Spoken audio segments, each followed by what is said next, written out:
Welcome to the Wholehearted Eating Podcast, where non-diet nutrition, weight-inclusive care, and integrative health collide. We're your hosts, Dana Montes and Christina Hoyt, licensed integrative clinical nutritionists and body image coaches. And we believe you deserve to have a joyful relationship with food in your body, even if you have a chronic health condition or symptoms that just won't quit. On this show, together and with our guests, we're bringing the real talk, no BS vibe with tangible tools to help you pursue health and wellness without obsession or restriction.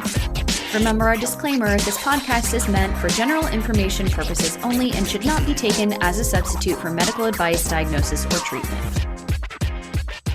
Hey friends, welcome back to the final episode of the podcast of the season. On today's episode, we're going to be talking about body image and ways to help you manage body image triggers throughout the rest of the summer, because it's going to happen, right? Yes. There's no situation in which it's not going to happen at least once, if not 10, 20, times over the next month or forever, right? So you can't run away from these guys. You can't run away from it. And so we actually wanted to tie together a couple of the different themes that we've been going through over the last, month or two with the podcast, or even longer than that, I guess. And we wanted to go back to functional medicine a little bit to lead us into the body image conversation, because we've been getting a lot of feedback on our functional medicine episodes, and please keep sending it. We love it. And we're probably going to do more on that coming in the fall. But we wanted to talk about the connection between functional medicine and body image, because it leads to a very similar situation that a lot of people find themselves in, especially in the summer, because we're right in the middle of the comparison trap. But even not in the summer, many other times of year as well, if you have an event coming up, or, anytime that body image is prevalent, AKA every day of our lives, right? So the situation we find ourselves in, especially with something like functional medicine, or if you've done dieting or different protocols in an attempt to, quote, try and fix your body image, which we know doesn't work, but there's the notion that your body is broken and that fill in the blank protocol or person or paradigm can, quote, fix it, right? And then you kind of feel that, oh, if I just follow this thing, I can do it. But then there's also this flip side of the notion of, okay, well, if you can't do it for whatever reason, or if you, quote, fall off, then it's your own fault. And then we lead into this kind of body image, either we call it emergency or a body image spiral. And now we're just in this situation where it's like, well, I feel awful about myself, and what do I do about it? And these situations tend to happen a lot more in the summer because, as Christina was saying before we started recording today, everyone's body is on display in the summer in some way, shape, or form. And so we wanted to talk about this conversation in general, but then also a bunch of different situations that you might find yourself in and what you can do about it. One last thing before we get started today, just a reminder that our podcast is going on a summer break, and so we will have no new weekly Wednesday episodes for August. But in August, we are continuing with our body image bonus content every single week over on our Patreon, which is patreon.com/wholeheartedeating. So you're going to get a workbook to learn how to assess your current body image, confidence, self-esteem, your main coping skills, and your coping archetype. We're then going to move on to podcast style workshop type episodes on redefining your progress with body image, the body image spiral, how to stop a body image emergency in its tracks, and then how to recover from bad body image days or weeks or seasons of your life. So if you're interested in checking any of that out, head on over to patreon.com/wholeheartedeating, and we'll see you over there. Yeah, I think going back to the idea about our body feeling broken, I think that's something that we tend to feel regardless of whether or not we've gotten into functional medicine. I think functional medicine kind of takes that and runs with it in a really big, in a really aggressive way. But I think also just overall, we have this idea that we have control over, or should have control over, how our body is functioning, and whether or not fixing it to us is really kind of working through whatever discomfort we have about it. That's what fixing it means, meaning that we no longer feel uncomfortable. And that's a really hard thing to kind of to process through and to it's like a really dangerous thing to latch onto, right? Because if we do and we say, okay, I have control over what my body looks like, feels like, all the different things, which is how we get into functional medicine if we're having physical chronic symptoms and things like that. Or if we don't like the way our body looks or presents in the world because of all of the cultural built in ideas around what we're supposed to look like and all of the different things, it's really easy to then say, cool, I'll look for any avenue to fix this feeling that I'm having. And ultimately, it's a feeling that we're having, right? Whether, and that's not to say, and if you go back and listen to our functional medicine pipeline series, we're not discounting the fact that you have real symptoms. I think that's also like something, or that there might actually be a chronic health illness, as two people with chronic illnesses, like we are aware. And the discomfort in our body when you're trying to navigate that is a lot. You couple that with everyone is now going to the pool or going to the beach or doing all these things. It's going to magnify those feelings in a really big, intense way. Because now not only do we feel physically uncomfortable internally, but now we feel physically uncomfortable externally as well. And being able to kind of walk through that messy path is a lot. And so we wanted today's episode to be about how do we navigate that and how do we actually kind of reframe some of these things instead of thinking about my body is broken and I have to fix it, i.e. change it is what is talking about, because your body is not broken. You might have things happening, right? You might have things happening internally, physiologically that you're feeling that are going on, but it's not broken. Your body is great. Like your body is doing exactly what it's supposed to be doing. And it's trying to get you back to homeostasis and feeling well. And the feelings of feeling disconnected or feeling uncomfortable or feeling broken are things that have kind of been placed on you about how you have to then sign up for this thing to fix it, quote unquote. And I think that's where like it can get really messy, because what wouldn't we do to make ourselves feel better? Right? What wouldn't we do? I mean, there's so many things that we would do to make ourselves feel better. I speak for the royal we here, right? We've all done crazy things, and people tend to be attracted to the craziest of things because they promise the most drastic change and the quickest way to get that drastic change. But what we know is that those things don't actually work. Or if they Yeah. do, quote, work in terms of they make you lose weight very drastically, it doesn't last, right? It's And not there's a lot of sustainable. rebound that tends to happen, and then people feel even worse about themselves. So it's a really tricky situation. And so we wanted to go through a bunch of these different situations and not necessarily like work you through every single one of these, but acknowledge that these are a bunch of different things where body image might be screaming at you, right? Like Mm-hmm. body image talks to us all the time. Even, and one thing that we wanted to reiterate, and Christine and I, again, we're just talking about this before we started recording, is like this stuff never completely goes away 100%. It's just that instead of having this constant chatter in your head of you are broken, there's something wrong with you, your body image is awful, and all this kind of stuff, we call this the inner mean girl in our Mm-hmm. body image audit. Instead of that being there 100% of the time, the more that you work on this stuff, the farther and fewer in between that the prevalence of that voice is going to come up. So when you're farther and farther along this spectrum of a journey, it's going to happen less. And you're also going to be better equipped with the tools of, okay, whoa, haven't heard this voice in a while. What do I do with it now? It's not a measure of recovery saying, oh, I'm never going to have these negative body image thoughts ever again.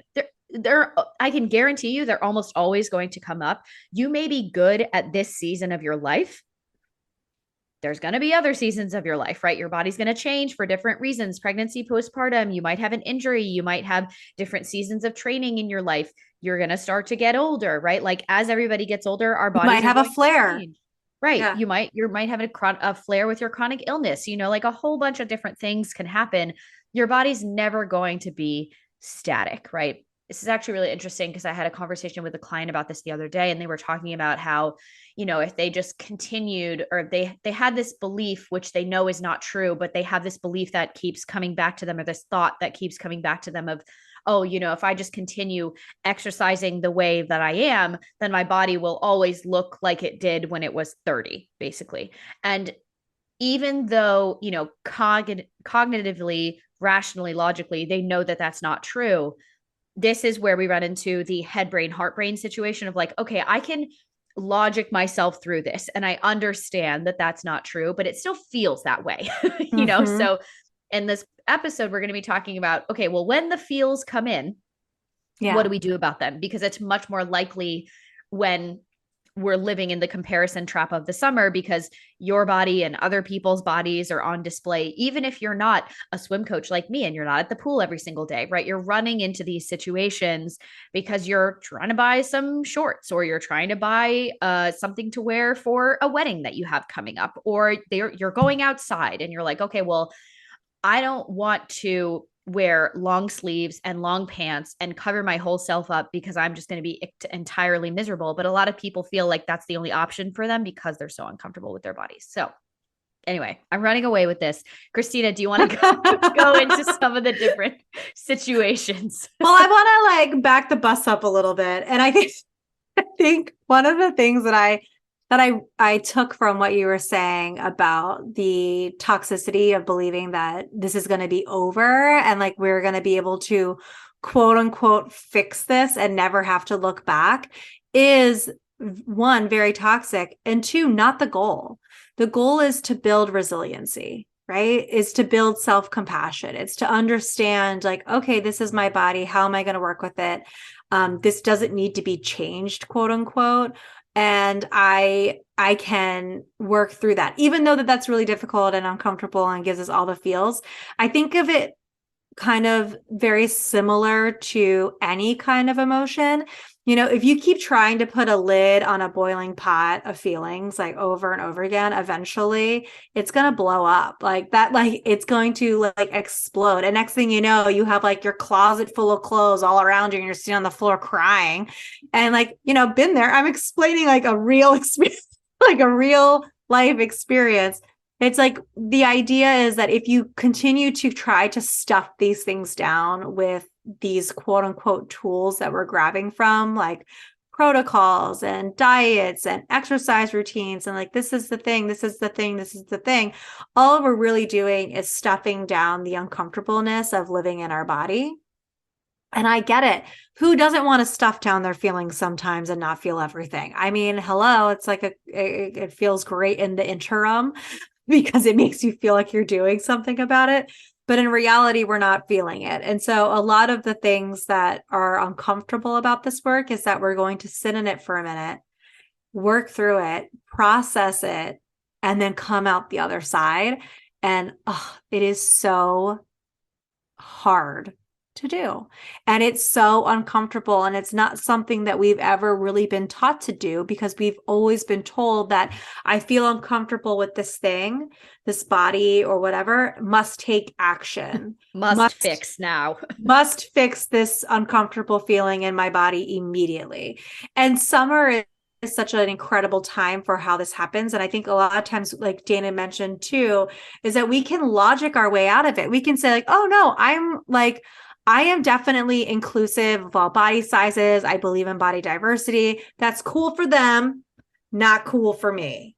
Right. And I think that can happen a lot. Like it's just me alone. I don't feel that way about other people or anything like that, but I feel physically uncomfortable in my body, or I feel like I look better thinner. In fact, like, that idea of like looking better. Christina Bruce, we had her on a podcast, God, last year or the year before, like two seasons ago. She actually just posted on Instagram about how someone had said like a quote saying like, that that like I just look better thinner. And I remember she posted on there, she's like, that's not something that you actually like, that's something you've been conditioned to believe, which I thought was such a great way of like, her Instagram is awesome for body image stuff, you guys. Like, definitely follow if you're not already. And go back and listen to those episodes, which I'm sure Dana will put in the show notes for everybody. But I guess my point is, we're going to feel uncomfortable, and this is uncomfortable.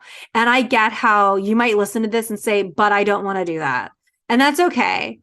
You don't have to, right? You can go back and do whatever you want to do. You can go back and do dieting. You can go back and do protocols if that makes you feel better. And I truly believe that people should do whatever they need to do to feel better in their own body.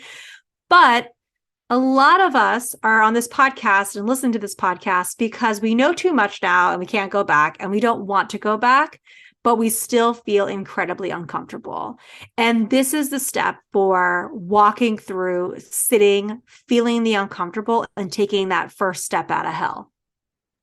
And that's really what we need to do. And it's uncomfortable and it's hard to do that.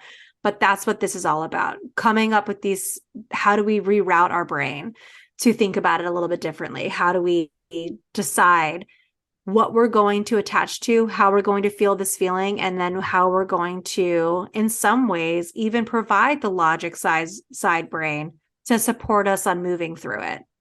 Yeah, because I think it also really depends on your learning style and what's going to be most effective for you, right? Like if you are a person who is not raised to know how to be present with your feelings and work through your feelings, then the logic of talking yourself through this at first may be the first approach that we do, right? Are there probably a lot of suppressed emotions that you don't want to be feeling? Yeah, but we can't just be like, let's dive right in, because it's probably going to be real uncomfortable. You're like, nope, this is not for me. We're not going this way today, right? I'm picturing those old cartoons where someone's jumping off the diving board into like the small little bucket, like, yeah, like, exactly. wow, it's going to explode, you guys. Like, Right. you don't want to And dive right in. it feels really unsafe, Yes. right? Yes. And so, especially when when you approach one of these situations that we're going to talk about, it's basically like you're coming to a fork in the road, right? Where before there's only been one path, the path to hell, as Christina described it, right? Which is basically like, okay, I'm in this situation. I'm in an uncomfortable situation. I have a negative thought. Let's say the thought is my body is a problem. Then the next step is we create an action plan to quote, fix it. Usually something involving restriction, more exercise, because what we've been told our whole lives is eat less and move more, and that'll fix all of our problems. And yet, here we are still, right? So then, before again, the road to hell, we're following through on this action plan that we've made, right? And then you do the things, but then every time, at some point, you're going to end up in what we call a shame spiral when it doesn't quote work, because fixing quote or changing your body is not going to fix your body image, right? You can't diet and exercise your way out of bad body image, because your body is not actually the problem. Your physical body is not the problem.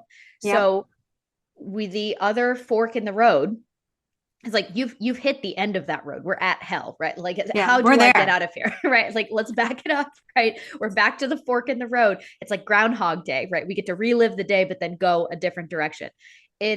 We're now going to talk about, okay, well, how do we reframe? How do we stop our thoughts in our tracks? What do we do instead when your initial impetus is like, I need to jump to Whole30. I need to jump to these things. I need to jump to restriction. I need to jump back into a couch to marathon plan.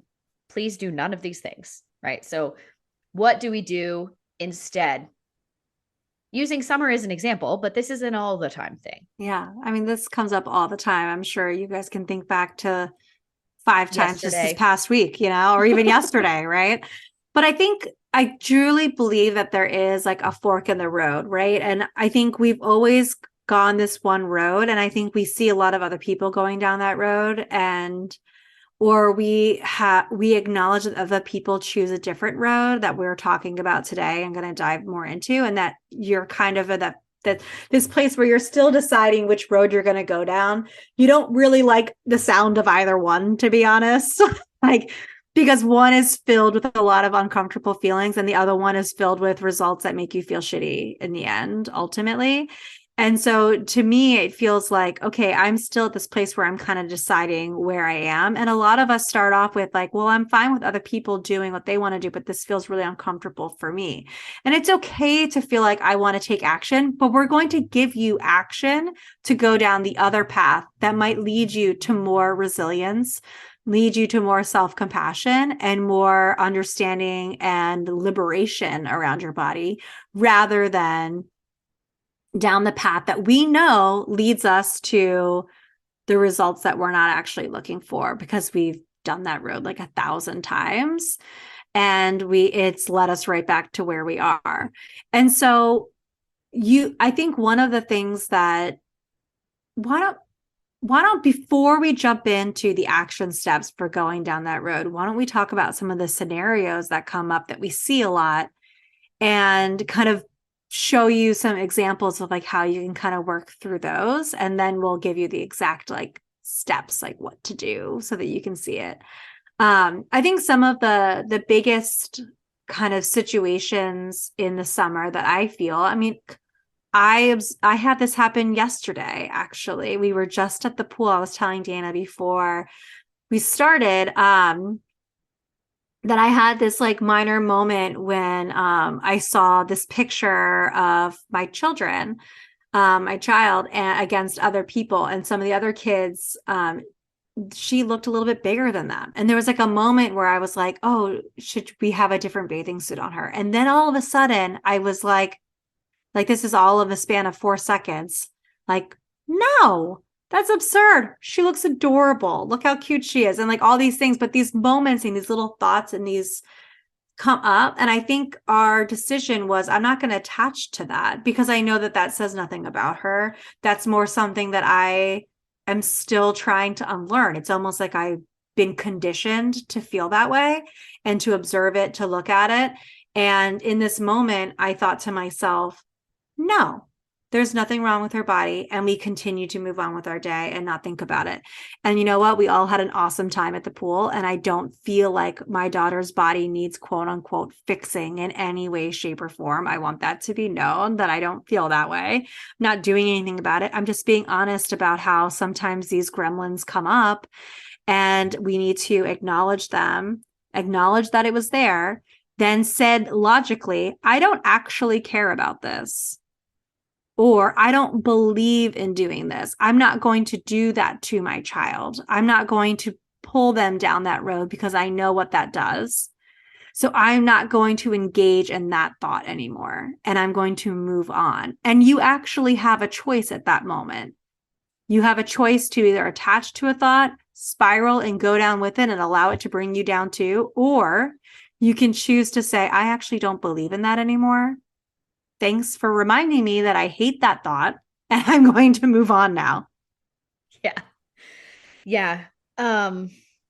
This is tough, right? Because every single one of these situations is so hard for people. And, one of these situations will hit differently than other ones. Be like, ooh, that one's mine. Help. Right. So obviously I've never had the situation of like, I'm observing my kids and, la la la, because I don't have any. But I think I have a pretty unique perspective on this next situation when it's like, when it's been a year since you've worn a bathing suit and your body has changed. I have been a swim coach for 14 years now. So that's 14 different summers of my body looking different. Because when I first started swim coaching, prime eating disorder, Dana.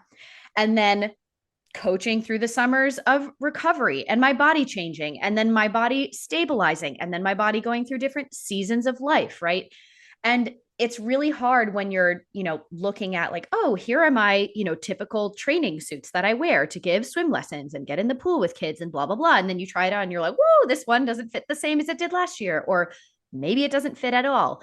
There are always mirrors at pools and mirrors at home. And it's like, this does not look the same on me as it did last year. Or, oh, here's more back rolls. Or, oh, here's more stomach rolls. Or like, whoa, the bottom of this swimsuit doesn't cover my butt anymore. There's a whole bunch of different things that can happen there.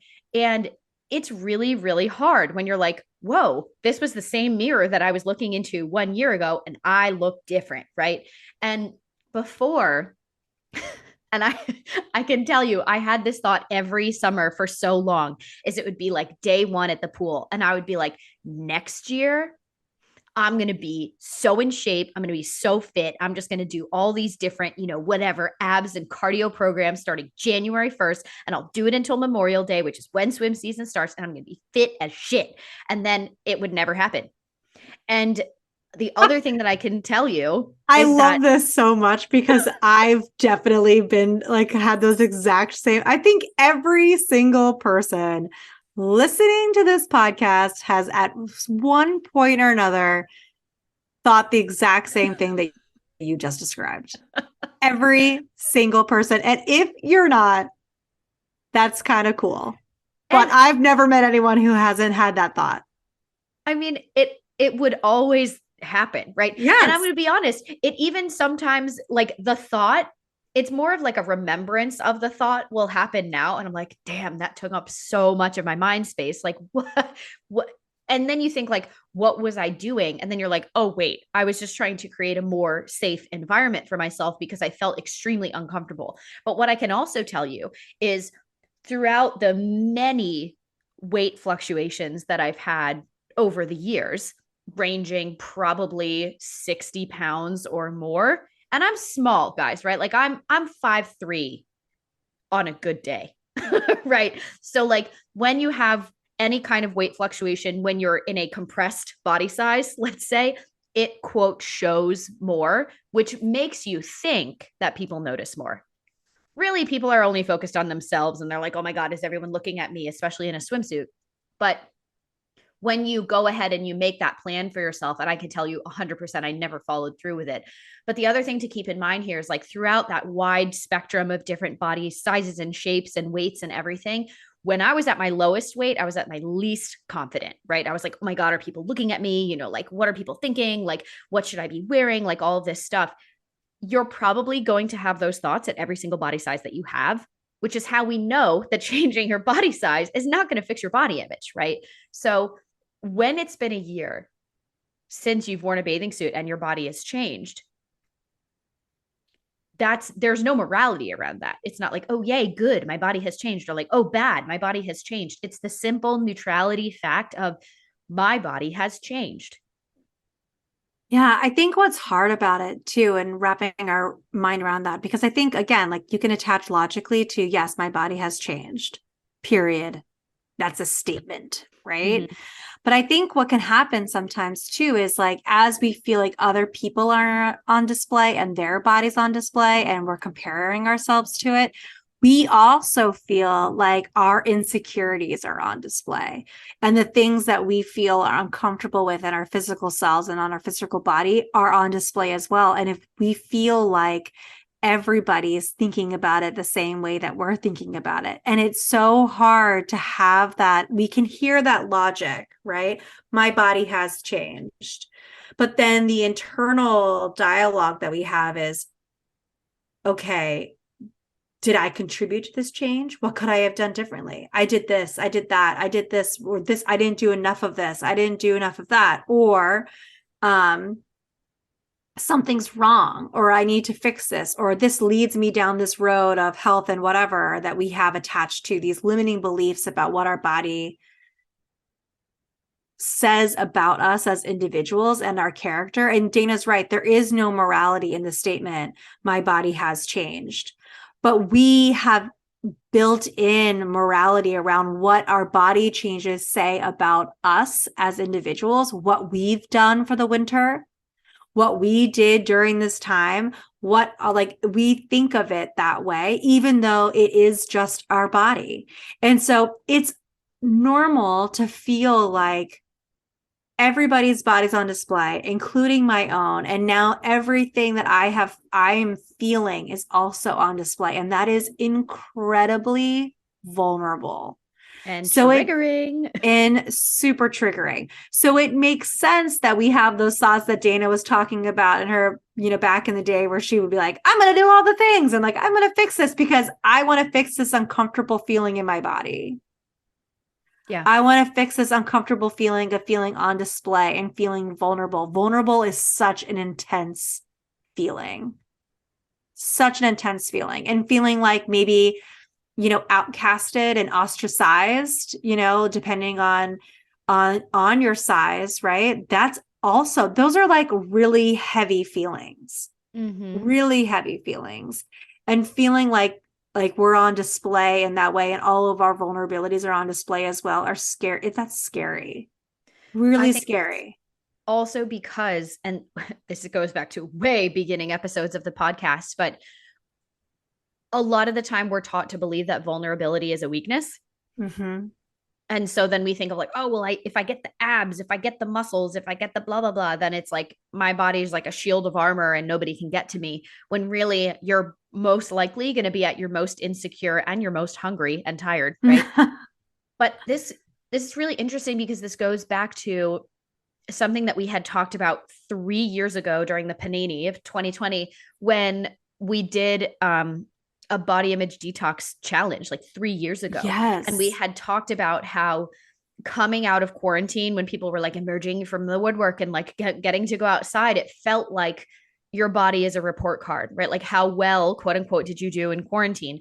Were you eating for comfort? Were you restricting? Were you exercising? Were you just trying to get through the damn day? Right. And this is a very similar situation to how it feels either in the summer or during the holidays when you haven't seen your family in a while, or if you're going to a wedding where you haven't seen college friends in a long time, or, any of these situations where it's like, these are people that I haven't seen in a while. And everyone's like, ooh, how did they do? Or like, how do you do? Your body's not a report card, right? It's the simple, if we're taking the logical approach, your body is not a report card. At the same time, like Christina was mentioning, it feels like it is. Yeah. And it makes a lot of sense why you feel like it is. And so we want to acknowledge that of like, yeah, of course you would feel that way because that's basically the way that bodies are talked about, especially women's bodies. And then, we've been doing a lot of stuff for Pride as well. Like no matter what body you are in or place that you identify in, your body's on display and there's a lot of norms that are being held up based on what you identify as or what you are or anything. So it's a very hard place to be. We're here It for you. is. And one of the things that I was thinking about, the vulnerabilities that are on display, about that report card type of feeling too, is I think that sometimes, well, I don't think sometimes, that we know this and we talk about this a lot, but we have a certain we might have a value around what, like, that we value health, right? And if we believe certain types of things that exhibit health or look like health or do these types of things, we feel that people are going to infer certain things about us, whether it's our mental health, whether it's our stability, whether it's our physical body health, or whatever it is. If we have attached to it that my body size tells people how I'm feeling mentally, emotionally, spiritually, physically, all the different things built into it, and then you're going and putting it on display and you feel like maybe your body is representing something that people are going to believe that's not aligned with your larger values.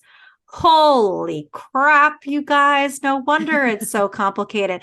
We're holding our body's appearance. It's holding all of these feelings and values that we're carrying, but we're not questioning the fact that that we're holding on to beliefs about that value that are wrong. And so therefore our body's not displaying this about us. And that's really hard to reconcile. But it starts, I do believe it does start with looking at others and saying, there's nothing wrong with their body. I believe in body diversity and all these different things. And I believe in individual diversity and all of the different pieces. And then you can slowly start to internalize that for yourself. You can start to practice saying, there's nothing wrong with my body. My body doesn't disqualify me from doing things, even if it feels uncomfortable, even if I feel like I'm on display, even if I feel incredibly vulnerable. even if I feel super insecure right now, I'm not going to allow my body to disqualify me from going into the pool. I'm not going to allow my body to disqualify me from feeling cooled down and not overheated in long shirts and long pants in the middle of a 90-degree heat wave. I'm not going to allow my body to disqualify me from wearing a bathing suit because my body's changed, or from wearing shorts because I don't like my thighs. You get to choose that. That's the action behind choosing a different road. And instead of trying to fix your quote unquote, fix your body down to not feel uncomfortable anymore, we can work on the beliefs that we have that are making us feel so uncomfortable instead. You can choose Mhm. that. Like, you have agency to choose that. And Yep. that's what we're going to talk about rerouting. That's the fork. The fork down the road is to decide, how do I want to interact with these thoughts? Hmm. How do I want to attach them? How do I want them to inform how I move through the world? Because you get to decide that. You Hmm. get to choose. And you can also acknowledge, this is really hard for me too, but you get to choose how you get to do that. And Yeah. that's what we want you to think about is, okay, I want to choose the other fork in the road. How do I do it? Yeah. And I mean, even even if you feel like you're not at a place where you can go down that other fork in the road, you're in a situation where you can just be like, nope, nope, we're not going down the first one today, right? Like, Yeah. if you find that your mind starts to run away with those thoughts, just like, nope, roadblock, under construction. Absolutely not. We're not Yeah. going down this way, right? Or you can start to basically reel yourself in from getting to the end step, right? Like, maybe you find your mind is like, okay, we're having the negative thought. We're starting to make all of these plans. We're doing all of these things. Maybe the first step you do is you just don't follow through with the plans. Mm-hmm. And then the next thing is like, okay, you can realize you can stop yourself halfway through making the plans, right? Instead of the, okay, my body is a problem, I'm making the plans, I'm making the meal plans, I'm doing the grocery shopping, and we're starting on Monday kind of thing. Maybe you can't stop until you've already done the grocery shopping. Okay, now you have food. you know we just reframe, okay, what are some things we can do with this food, not following this exact macro structured restriction meal plan, all the things, right? You start to kind of reel yourself in to the point where when you start having the negative thoughts, we're just like, nope, we're just not engaging with this today. It can just be a roadblock that you put up, and then maybe eventually we can start to go down the, what is the other path here? Yes, totally. And sometimes it's even just stopping the path that you're on. You Mm-hmm. can also decide, I'm not going to walk down this path anymore.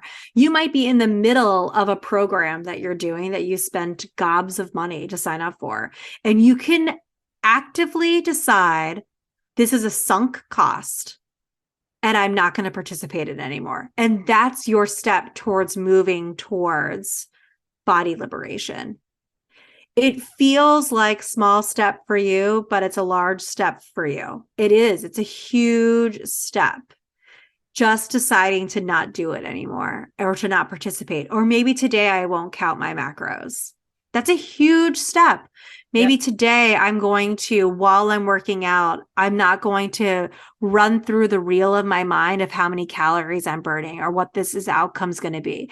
Maybe instead you can think about, what do I enjoy about this? Or if you're not, you can stop. You can actually decide, like, I'm going to leave the gym. I'm going to leave. I'm going to walk out in the middle of this class. I'm going to stop doing this because I'm doing it for reasons that I don't want to engage in anymore. You can decide that. It doesn't even have to be it doesn't have to be one or the other. It doesn't have to be black or white. It can be, today I'm going to dabble my toes in this path. The next day I'm going to sink my teeth into this path.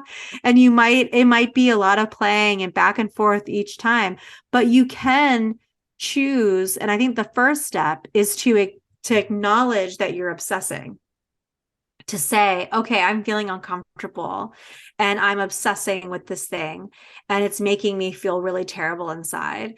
And you can stop that and you can say, hey, I'm obsessing about this. this is spiraling me. I'm hearing a lot of really negative self-talk happening in my mind right now, and I'm going to try to disengage with it, or at least try to say like, hey, we don't have to do this. I can take a step back. I can take a deep breath and I can say, I'm feeling uncomfortable in my body. And that's what's happening. I'm feeling physically uncomfortable. I'm trying to fix something. I'm trying to fix my body, and maybe it doesn't need fixing. It could be little things like that. I'm going to work really hard at just acknowledging that I don't have to punish it. Maybe we're so far away from liberation and acceptance and all the things that just deciding maybe today in this moment right now, I'm not going to punish myself is a really big step in that direction as well.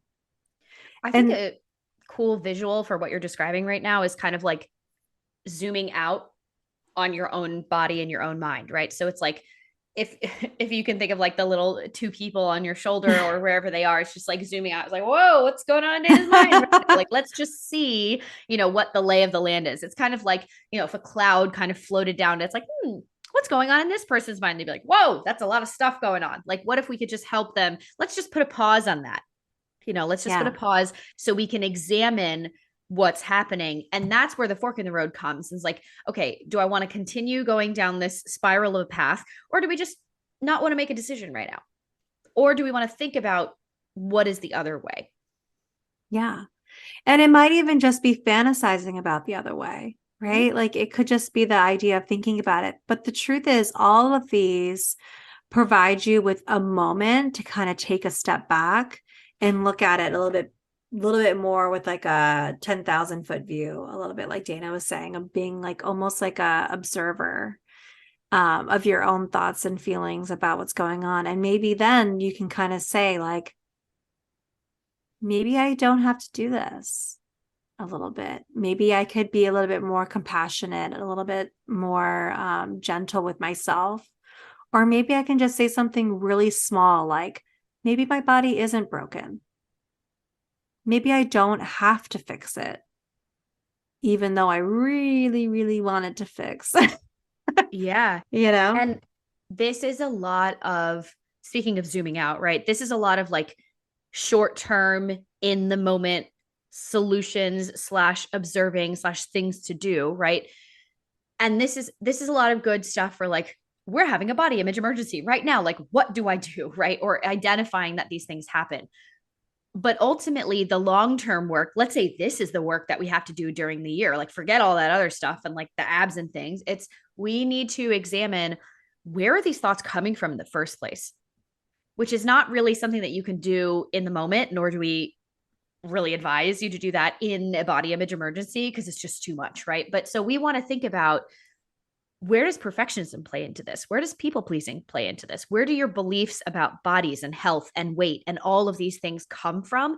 And how do they play into these negative thoughts and patterns and, perfectionistic all or nothing programs that you get sucked into in order to try and quote fix your body in the here and now? Where is all that coming from? Because ultimately, the long term work that has to happen in order to make sure that these things don't keep happening on a hourly, daily, minute to minute basis, especially in these very acute situations like the summer, is to figure out, where is all this shit coming from? That's the stuff that in the long term we also want to work on, in addition to helping us come up with what we call an emergency action plan in these like body image emergencies, right? Because of course you need the short-term action plan. You can't just be like, oh, yes, let me just philosophize about, where did my body image problems come from, and something like that. And then like in the moment you're like, you just freeze, or you just continue down your path that you've been going down for years, decades, all the things. But the long-term work, and this is how we really take a more integrative or functional approach to body image. Is like, yes, we want to help you in the here and now with the situations that are going on currently that will come up at some point. But also, we need to take a root cause approach to body image of digging deep into, where does this stuff come from, right? What you're dealing with right now is really the tip of the iceberg. What about everything that's coming under the water, right? What are all the different pieces of your story? And then trying to figure out, okay, how can we untangle those in order to help my future self with this stuff too? 100%. I was having this kind of like Brain this. blast. No, I'm going to bring a little levity to it. And I hope that everyone's like cool with that because this shit ain't light, as you guys may have noticed. But one of the things that I was thinking about when you have a body image trigger, when you're in that moment and you're feeling that way, if you've seen In and Out, I want you to picture the moment when the kid becomes in front of the girl and it's his brain is going, girl, girl, girl, and the alarms are going off throughout the whole thing. You mean Body image. Inside Out? Inside Out. Is that what it's called? Oh, What did I yeah. say? In and Out, like Oh, In In and and Out. Out burger. Oh, When yeah, you're like at the In and Out burger. Clearly, I have In and Out Burger on the mind. I don't even live near an In and Out Burger. I'm on the East Coast, so I don't know where that came from. But Inside Out, you know that part that I'm talking about when it's like girl, girl, Yeah. girl, girl. Like I think like sometimes bringing a little like funnies to it can also help too. Especially like I'm picturing like sitting there in front of all your bathing suits, just like crying and just be like awful. Or it's the little anger one who's on fire. Yeah, it's just running around angry and whatever. But I just pictured that being like, and in the room, like in the little boy's brain, like all of his feelings are like running around really chaotically. But we can build the emergency plan, right? I think we call it stop, drop, and roll in the body Yeah. image audit, where it's like you're like noticing like You what's need like going a on. big red button in the Inside Out. Just Yeah. somebody go hit it. Girl, girl, girl. Trigger, trigger, trigger, like my mom's here, trigger, trigger, trigger. Right. And so like you can kind of like bring a little lightness to it. And I understand you might be thinking to yourself, Christina, yeah, no, like that's not happening. But you could also think to yourself, maybe next time you have a trigger and you're feeling all the things and you're coming back to this and trying to practice it, there might be a moment where you giggle a little bit because you think about that moment and you're thinking about the inside out and thinking about it. And I feel like I think sometimes too, another way that people get into fix it mode as well that we haven't really talked about too, like we dive into, I think both of the avenues can have a little bit of a fix it mode vibe, right? So on the one hand, the one road can have a fix it vibe of I must do all the things to actively change my body. And then the other side has this like fix it mode to I'm going to self-help my way out of this kind of vibe. And it can become like its own obsession. Like I see this sometimes with eating disorder recovery. Like you become obsessed with the recovery part and like you forget that, life is meant to be enjoyed. And you think like you can't really enjoy anything until you've recovered from this or like fixed it entirely or gotten past it or like out of this phase. And of course, that doesn't mean like don't get support, don't do all these things, and like don't like work on getting tools in your toolbox to like help you with it. And that's, but I think it's important to also notice too, like I'm not going to obsess with not obsessing either. Like I'm not going to become like go down this self-help road all summer long and still like be like, okay, I'm going to be obsessed now with healing my body image and being a little let down when it doesn't happen in a month because it's not going to go away in a month. It's going to take time to work through this. There are skills and things that like have to be flexed and built like a muscle. And it does start with acknowledging that you're maybe in this spiral to begin with. Mm-hmm. And deciding how you want to move forward a little bit, or even just kind of like stopping the bleeding in some ways. Yeah. I mean, ironically, to go back to the analogy that I used before, working on body image really is like a life marathon, right? Yes. But we're not running 26.2 on the first day, right? We really are. If you have, let's say, working on body image, we're equating with running, right? If you have never run before, you're not going out and running a mile on the first day, right? You're not going out and running a block on the first day. We're walking. at first, right? Or if you have pain while you walk, maybe we got to do the stretching first, right? We got to do the PT, we got to do all the things, right? So we have to figure out, where is my starting point? And our job as clinicians is to meet you where you are and then help you make a plan, or what is our path for where we would like to work on going. So it's not like we're not doing 100 days of body image healing every single day. We're doing something on this. Okay, perfectionism, all or nothing mentality. Isn't this what we're trying to get out of in the first place? That's how we got here. So, I mean, yes, there are little things that you can do repeatedly all the time. And the clue will be like, what do you find resonates with you the most? Of all of the things that we've said today. And then in the show notes as well, we're going to add a bunch of different past episodes that we've done, a bunch of different resources, a bunch of different people to follow and guests and everything. And then if you want to work more on this stuff, you know, we are taking off August of our regular Wednesday episodes, but we're going to be uploading stuff in Patreon. There's going to be more stuff from our body image audit course that we're going to be dripping in there, because you can't get that course anymore, actually. So, you know, we talked about it, but haha, just kidding. You can't get it. No. So we're going to be putting it over on our Patreon. Yeah, I know. It was just, that's a whole logistical thing, but we're going to be dropping more resources throughout August and then throughout the fall of, like, of course, all working on body image stuff. And we'll be continuing with the clinical aspect of things as well. And we're going to be, you know, continuing with this conversation in the fall too, because there's a lot of body image stuff that comes up around September, and perfectionism and back to school period of time. And after the summer is like oh my gosh, look at all the quote damage I did. Look at all of these all or nothing protocols that are starting in September because they're trying to capitalize on people's insecurities over the summer. So try not to fall into that trap as best you can. We are here for you, and we're going to have a ton of resources. And really, our goal for you is for you to feel less attached to your body and what you think it says about you and what you think other people think it says about you. Yeah, 100%. I think also too, like, because, you know, I love a good permission slip. That's like my favorite thing to say. But I think also too, one of the things that I would love to give you guys permission for is maybe your action step isn't changing your internal dialogue at all. Maybe it's just listening. Maybe it's just digesting and listening to some of these podcast episodes, or checking out some of the stuff that we're dripping on in Patreon, and actually maybe not acting on it at all. Yeah. Maybe it's just hearing it and thinking that, wow, maybe there is another path that I could go down eventually when I'm ready to go down it. Or maybe, newsflash, you'd already be started. Like, that's the first step, is gathering information. And you can do that exact thing. You can just gather information, listen to it, see what's out there. And the same way that people look at other avenues for fixing it in other ways, like looking up and Googling, you can work on this too. And you can just digest information and listen. And that could be maybe your only step along the way to choosing an alternative. But yeah, have a great summer. Sure. Yeah. Have a great summer. I mean, again, if you're like, why are they leaving me here? Don't worry.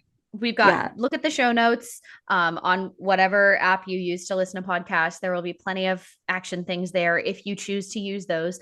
Also, we're not completely gone. Yeah. Kara and I are going to come back next week with a summer reading recommendations episodes. That'll be a little bit lighter for all of you. And we're not talking about nonfiction body image stuff. We're talking about like fun books and things to read and, you know, everything like that. So that's something to look forward to as well. And all the bonus content that we'll be putting over on Patreon. So that too. Yes. We're not leaving entirely. Just kind of feels like we are, but we need our own summer break. Who knows? Maybe you all are like, finally a break from them. We hope that's not how you feel, but well, we'll see you again in August. End of August. End of August. Yeah. Beginning of September. Yep. Back to school season. Back to wholehearted eating season. Yes. Season 7. Woohoo! Okay, bye. You're probably sick of us. Ready? Okay. This is a podcast Tuesday. This is the last one of the season. Yay, yay, yay. We're talking about uncomfortable things. Buckle up. That was all recorded, and I know you're going to put it on the podcast.